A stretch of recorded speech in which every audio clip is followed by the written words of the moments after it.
அப்படிங்கிற உதாரணத்தினாலே என்னிடத்திலே தம்பி யாரோ செந்துரை அழகர், செந்துரை அழகிரியா, செந்துரை சேர்ந்த அழகர் அண்ணா அவர்கள், கவுண்டர் அவர்கள் இந்த பாடலை பாராட்டி அன்பளிப்பளிக்கிறார்கள். அன்பளிப்புங்கய்யா கொடுக்கல, யார்கிட்ட பின்னாடியா? சித்தியாச்சாச்சு.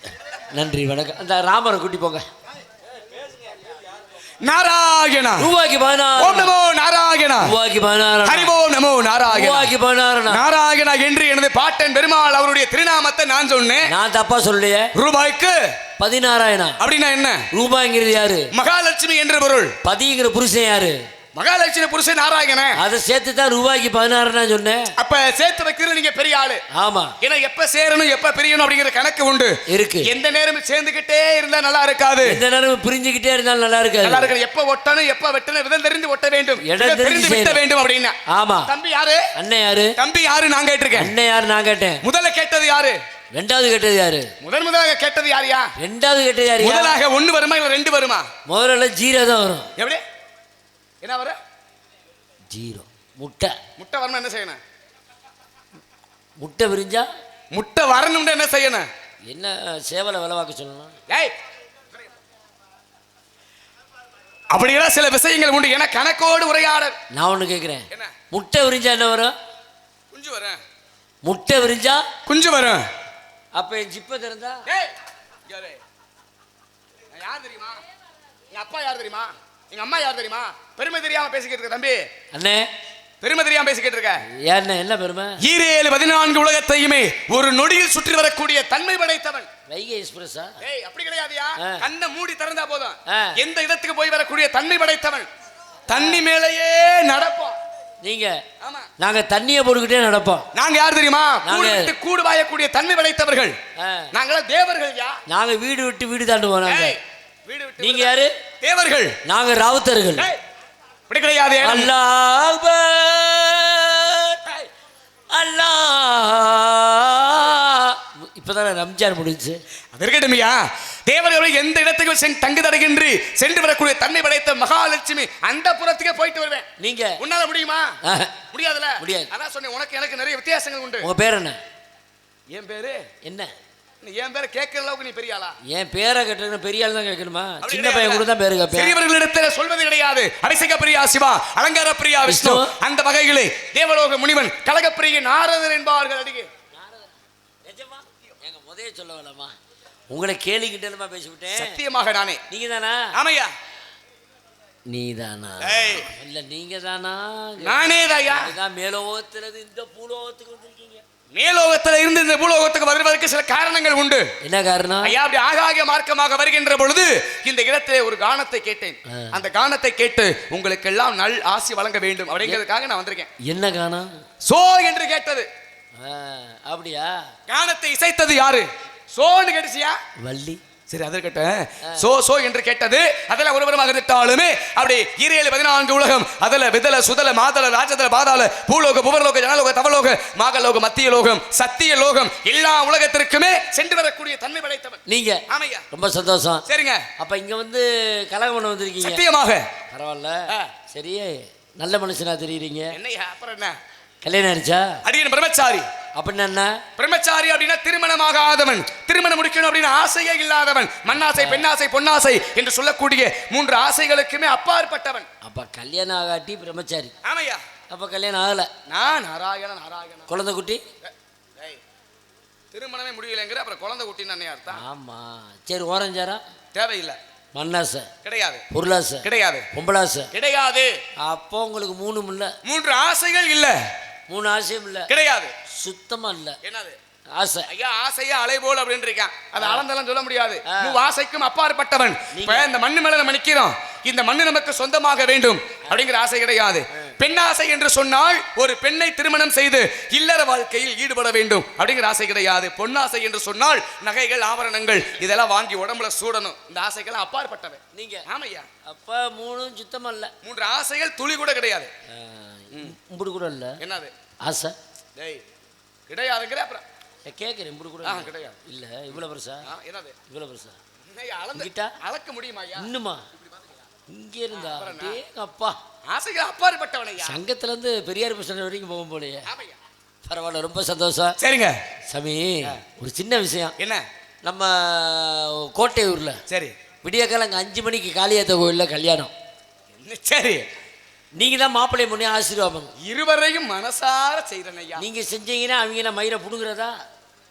மனசார ஆசை செய்கிறேன்னு சொன்னேன். ஆசீர்வாதம் ஆசீர்வாதம். கல்யாணம் சாப்பாடு எல்லாமே வச்சாச்சு. சரி, பாயாசம் மட்டும் வைக்கல. என்ன அது ஒரு முதல் இனிப்பு தாயா முக்கியம். ஏன் அது ஒரு குறையா? அது ஒரு சின்ன குறை. என்ன? பாயாசிக்கின்ற கரண்டிய இந்த ஊர்ல ஒரு கிழவனை போய் தூக்கிட்டு ஓடி போயிட்டான். சரி, நீங்க ஒரு உதவி பண்ணீங்கன்னா இந்த ஊரே பாயாசம் சாப்பிடும். என்னையா அப்படி ஒரு உதவி செய்யணும்? கண்டிப்பா செய்யறேன்யா. நீங்க என்ன உதவி? சின்ன உதவி தான். என்ன உதவி? பெரிய விஷயம்லாம் இல்ல. சரி, இந்த இதை கொடுத்தீங்கன்னா கிண்டிட்டு கொடுத்துருவேன். இது என்ன தெரியுமா? என்ன தெரியும்? இது என்னது? அகப்ப. நாராயண, அது கிடையாதுயா. மகதியாள் என்று பேரு. பேர் என்ன? மகதியாள். கொழுந்தியா. நாத்துனா உங்களை போட்டு ஏத்துனா. மகதியால் இசைக்கு மாமுனிவன். என்னுடைய பாடலுக்கு மீட்டக்கூடிய இசை கருவியா இது? ஆமையா. அப்ப உங்க கண்ணுக்கு? என்னுடைய கண்ணுக்கு வந்து யாழ பெண்ணாக தெரியும். என் கண்ணுக்கு யாழாக தெரியும். சரிகம பதனிசா சாணி தாப்ப மகரிசா அப்படின்னு மீட்டக்கூடிய தன்மை படைத்தது இது. ஆமையா. பரவாயில்ல, ரொம்ப சந்தோஷம். சரிங்க. சாவித்திரி தெரியுமா? என்னையா தெரியாதா? போயிருக்கணையா அவகிட்ட. எந்த சாவித்திரி? சத்தியவான் மனைவி சாவித்திரி. நான் சொன்னது ஜெமினி கணேசன் முன்னாடி சாவித்திரி. டேய், அங்க எதுக்கு நான் போக போறேன்? யாரா கேக்குறேன்? நீ யாரையா? சத்தியவான் மனைவி சாவித்திரி இடத்துல சென்று பல நன்மை ஏற்படுத்துவதற்காக அங்கே சென்று வந்தேன். நீங்க? ஆமையா. அப்ப இவரை தெரியுமா? இவர சஞ்சீவ் மலையை தூக்குனார்ல இன்ஜினியர். ஏய், மலையை தூக்குனது ஆஞ்சநேயர், மலையை கொடையறவன் தான் இன்ஜினியர். அப்ப அவரை தெரியுமா? எவர? தண்ணியை போட்டுக்கிட்டு அமைக்கி படுத்து கிடப்பாருல. என்னுடைய பாட்டன் பெருமாள். அட உங்க சொந்தக்காரியா? பெருமாளியா? அவர் கூட நீலமா இருக்கு. நீலமாக இருப்பாரு. நிறம் நிறம் படைத்தவர். திருப்பார் கடல். என்னுடைய பாட்டன் பரந்தாமன். ஒரு சந்தேகம். என்ன? இந்த தண்ணியும் பாமியும் அமைக்கி படுத்திருக்காருல்ல. ஆமா. அவர் எந்திரிச்சா தண்ணி வருமா வராதா? வராதுல. அவர் எந்திரிச்சா அப்படி தண்ணி வரும். அவருக்கும் கீழே நாகம் என்று சொல்லக்கூடிய பாம்பாகப்பட்டது உண்டு. இப்ப படுத்திருக்காரு. ஆமையா. அவருக்கு அடியில் என்ன இருக்கு? பாம்பாகப்பட்டது உண்டு. பாம்பு கடியில தண்ணி. தண்ணி. ஆமா. தண்ணிக்கு மேல பாம்பு. பாம்புக்கு மேல என்ன பாட்டன். அப்ப அவர் எந்திரிச்சா அவர் பாம்பு எந்திரிக்கும். ஏய், அவருக்கும் கீழே அவருக்கு அடியில இருக்க பாம்பு எந்திரிக்கும். ஆமையா. பாம்பு எந்திரிச்சா தண்ணி வந்து இந்த உலகத்தை அழைச்சிடும். தண்ணி உடனே வருமா? ஒரு 10 நிமிஷம். நீராகப்பட்டது வந்துச்சு அப்படின்னா இந்த உலகத்தை அழித்து விடுமையா. அதற்காக தாயா ஆதிசேரன் சொல்லக்கூடிய நாகத்தை மேல வச்சு என்ன பிரயோஜனம்? முதலோடி சீக்கிரம் தானே வருது. அப்படி ஆதிசேரன் சொல்லக்கூடிய பாம்பை மேல வச்சு அதற்கு மேலே எனது பாட்டன் பறந்தாம அப்படி அமைக்க வச்சு படுத்திருக்காரு. ஆமையா. ரொம்ப சந்தோஷம். சரிங்க. உங்க அப்பா பேர் என்ன? பிரம்மதேவன். அந்த பையன் தானா? அந்த பையன் அவர் தான் எங்க அப்பா. அடரமா நத்த பஸ் ஸ்டாண்ட்ல டிக்கெட் போட்டுருக்கேன் அவன் தானே? ஆமாவோட பானை காலில் உளுந்து உடனே. யாரு? பர்மா. அட நாராயண, பர்மா கிடையாதுயா, பிரம்மன். என்ன பண்றாரு? படைக்கக்கூடிய வேலை. என்ன படைக்கிறாரு? முதல் 84 லட்சம் ஜீவராசிகளை படைப்பது எங்க அப்பா. உங்களை படிச்சது எங்க அப்பா. என்னைய படிச்சது? உங்களை படைச்சது எங்க அப்பா. இதெல்லாம் கேலி பண்ற மாதிரி இருக்கா இல்லையா? என்ன இல்லை, என்னைய படிச்சிடும் உங்க அப்பனா, அப்புறம் எங்க அப்பா எங்க போனேன்? ஐயா, என்னைய படைச்சது எங்க அப்பா, உன்னைய படைச்சது எங்க அப்பா. தெரிஞ்சு போச்சு. என்ன? இந்த நேரத்தை எங்க அப்பா வெளியூர் போயிருந்தேன். சரி, அந்த நேரம் உங்க அப்பா வீட்டுக்குள்ள வந்திருக்கேன். அப்படி கிடையாதுயா. ஊரறிய செய்வது உங்க அப்பா, ஒருத்தருக்குமே தெரியாமல் செய்வது எங்க அப்பா. புரியலையா? நீ வந்து காட்டுக்குள்ள இருக்கக்கூடிய ஆளு, உனக்கு புரியும்படியே சொல்றேன். ஒரு நிலம் இருக்கு, ஒரு வயல், ஒரு நிலம் வச்சுக்கோங்க. அந்த நிலம்ங்கிறது யாரு அப்படின்னா அந்த நிலம் வந்து உங்க அம்மா மாதிரி. எங்க அம்மா. நிலம்ங்கிறது யாரு? எங்க அம்மா. அந்த நிலத்துல உழுது தண்ணி பாய்ச்சறது யாரு அப்படின்னா உங்க அப்பா மாதிரி. எங்க அப்பா. அந்த நிலத்துல விதைய போடுறது மட்டும்தான் எங்க அப்பா. எங்க அப்பா விதைய போடலைன்னா உங்க அப்பா வெறும் தண்ணியா பாய்ச்ச வேண்டியது. கேட்டுக்கிட்டீங்களா? புரியுதா? அப்ப பிண்டத்தை பிடிச்சது யாரு? எங்க அப்பா. தெண்டத்துக்கு உழைச்சது உங்க அப்பா. கண்டத்துல முண்டமா பிறந்தது அது நீ. தெரிஞ்சு பண்ணது உங்க அப்பா. தெரியாம பண்ணது எங்க அப்பா. விதை போட்டது எங்க அப்பா. தண்ணி பாய்ச்சறது உங்க அப்பா. மேல இருந்து பண்றது எங்க அப்பா. கீழ இருந்து பண்றது உங்க அப்பா. நடுவுல இருக்கிறது அது உங்க அம்மா. அப்போ ஒரு பொம்பளை 2 பேரும் சேர்ந்து சொல்லி வச்சிருக்காங்க. அப்படி கிடையாதுயா. எல்லா ஜீவன்களுக்குமே பிண்டத்தை பிடிச்சு போடுவது எங்க அப்பாவுடைய வேலை. அப்படி பிண்டத்தை பிடிச்சு போட்டா தான் பரம கண்டத்துல இப்படி ஒரு முண்டமா வந்து நீ பிறக்கவே முடியும். எங்க அப்பா யாரு தெரியுமா? யாரு? எங்க அம்மாவுக்கு புருஷன். என்ன சொல்ற? எங்க அம்மா யாரு தெரியுமா? எங்க அப்பாவுக்கு பொண்டாட்டி. நான் யாரு தெரியுமா? யாரு? நான் யாரு தெரியுமா? நீங்க யாரு? எங்க அப்பனுக்கு ஆத்தாளுக்கு மருமைங்க. கைவிடியா? மருமக அப்படின்னா என்ன விளக்கம்? அதாவது வீட்டுல மூத்த ஒருத்தர் இருக்கான். சரி, அவன் பிறந்தனால மகன், நீ அடுத்து மறுபடி பிறந்ததுனால ரெண்டாவது பிறந்தனால மகன். இந்த சாப்பாட்டுல கூட முதல் சாப்பாடு மறு சாப்பாடு கேட்போம்ல, அதே மாதிரி அப்ப நீ அடுத்து பிறந்ததுனால மருமகன் அப்படின்னு சொல்லக்கூடிய தன்மை படைத்தவர் நீங்க. சரி, இப்ப நான் கேட்கிறேன், இந்த காட்டுக்குள்ள இப்ப நீங்க இருக்கீங்கல்ல, உன்னுடைய பேர் என்ன? எங்க அப்பா பேர் நம்பி. உன்னுடைய பேரு வீரத்தேவன். வீரத்தேவன் அப்படின்னு பேர் வைக்கிற அளவுக்கு நீ வீரமான செயல் என்னதாயா செஞ்ச? ஒண்ணுமே செய்யல. அப்புறம் வீரத்தேவன் பேர் வச்சாங்க? எங்க அப்பே பேரை வச்சிருப்பேன். ஏன்னா ஆளுக்கும் பேருக்கு சம்பந்தம் உண்டா? இல்ல, கிடையாது. ஏன்னா ஒரு வரப்ப கூட தாண்ட முடியாது, அவனுக்கு பேரு தாண்டவராயன்னு வச்சிருப்பான். வெள்ளையா இருப்பேன், அவன் பேரு கருப்புசாமி. கருப்பா இருப்பேன், அவனுக்கு பேரு வெள்ளச்சாமின்னு இருக்கும். அடுத்த ஆளுக்கு 10 பைசா கொடுக்க போறேன், அவன் பேரு தர்மராசா. ஏன்னா அதே போல பிறந்ததுல இருந்து 1 ரூபா காசா பாத்துக்க மாட்டேன், அவனுக்கு பேரு கோடீஸ்வரன் பேரு. அதே போல இப்படி எல்லாம் பார்க்கும் பொழுது நிறைய விஷயங்கள் உண்டுயா. ஒரு சைக்கிள் ஓட்ட கூட வழி இருக்காது, கார் வாங்க முடியுமா? முடியாது. பெரிய வாகனம் வாங்க முடியுமா? தர்மகர்த்தா கோடீஸ்வரர் அப்படின்னு சொல்லுவாங்க. அதே போல இப்படியா பேருக்கு ஆளுக்கு சம்பந்தம் உண்டா அப்படி கேட்டால் ஒருபோதும் கிடையவே கிடையாது. ஆனா உங்களுடைய ஆளுக்கும் பேருக்கு மட்டும் உனக்கு சம்பந்தம் மாதிரி எனக்கு தெரியுது. இருக்குல்ல? இப்ப இங்க வச்சிருக்கீல, ஆமா, இது என்ன, இதுக்கு பேர் என்ன? மீசை. நீ உண்மையான ஆம்பளை தானே? ஆமா, உண்மையான ஆம்பளை உண்மையான மீசை வச்சிட்டு வர வேண்டியதானே, ஏன் வரைஞ்சிட்டு வந்திருக்க? உண்மையான வச்சிட்டு இல்ல, அது எடுத்துட்டு வந்துட்டேன். எடுத்துட்டியா? எதுக்கு? ஏன்னா ஆம்பளைக்கு அழகு என்ன? எது? பெண்ணுக்கு அழகு கூந்தல். சரி. ஒரு ஆணுக்கு அழகு எது? நான் கேட்கிறேன், என்ன போன மாசம் ஒரு நாடகத்துல மீசி எடுத்து நீங்க வந்தீங்களே, அப்புறம் உங்களை என்ன சொல்றது? யாரு? இங்க பாரு, என்னைய பாரியா, நரை திரை பிணி மூப்பு. இப்பதான் மீசி வச்சிருக்காரு. நரை திரை பிணி மூப்பு சாக்காடு, இந்த 5ற்குமே அப்பாற்பட்டவன். எங்களுக்கு பிறப்பு என்பது கிடையாது, இறப்பு என்பது கிடையாது, பசி என்பது கிடையாது, தாகம் என்பது கிடையாது. என்றைக்குமே இளமை தோற்றத்தோடு இதே முடியோடு. இப்ப இதுக்கு பேர் என்ன?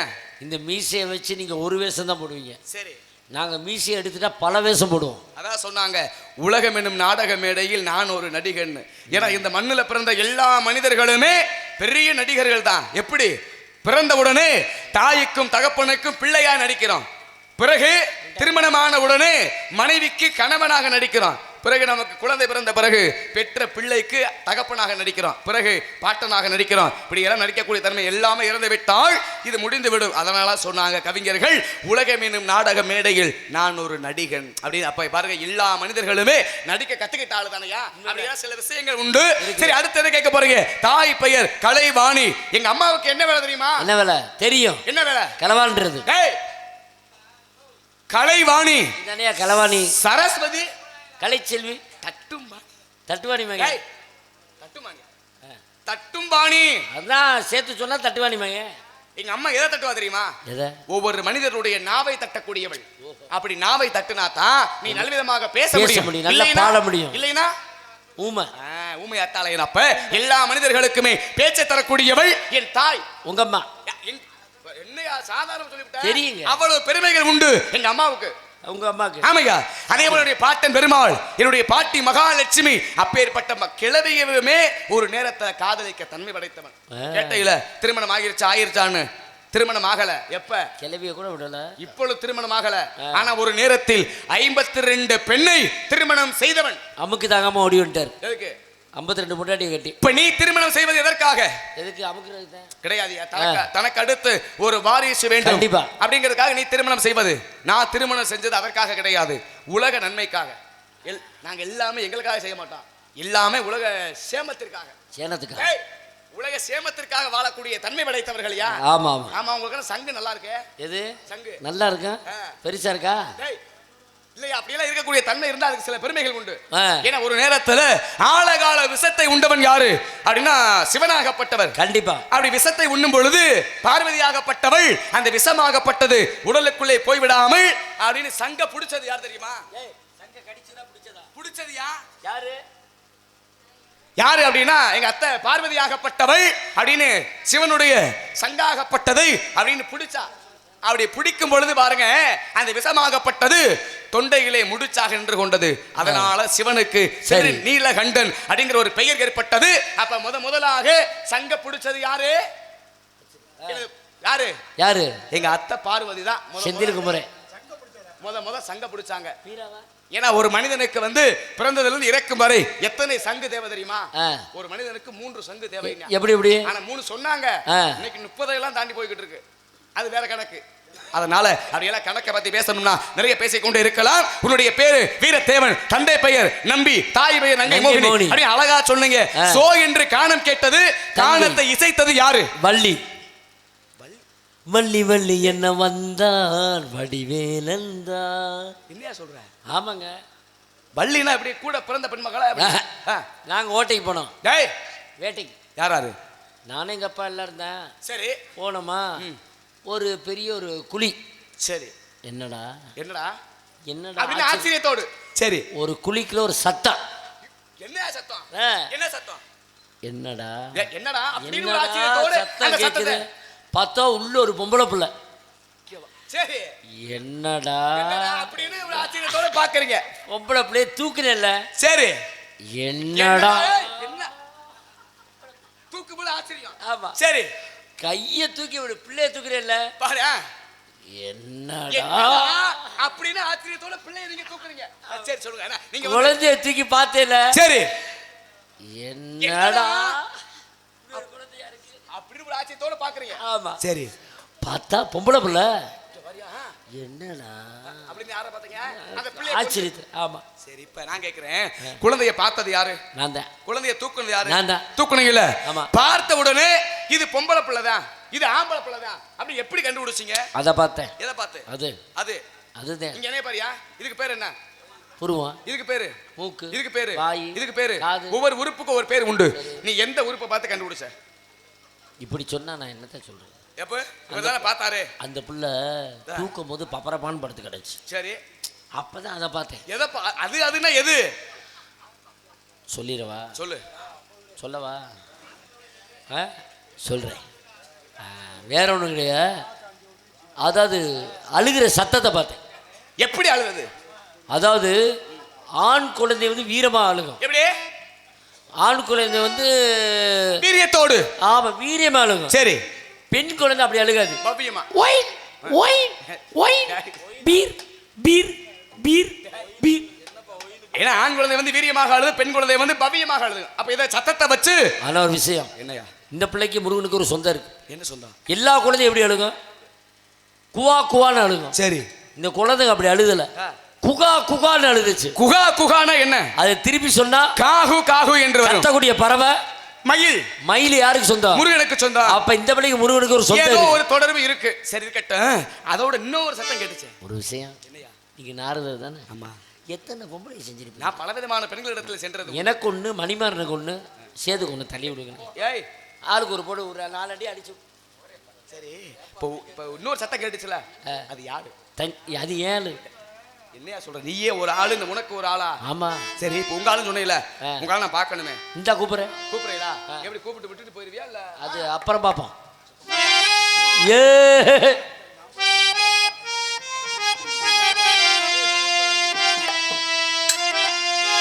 உன்னை நினைச்சு நினைச்சு உருகி போறேன்.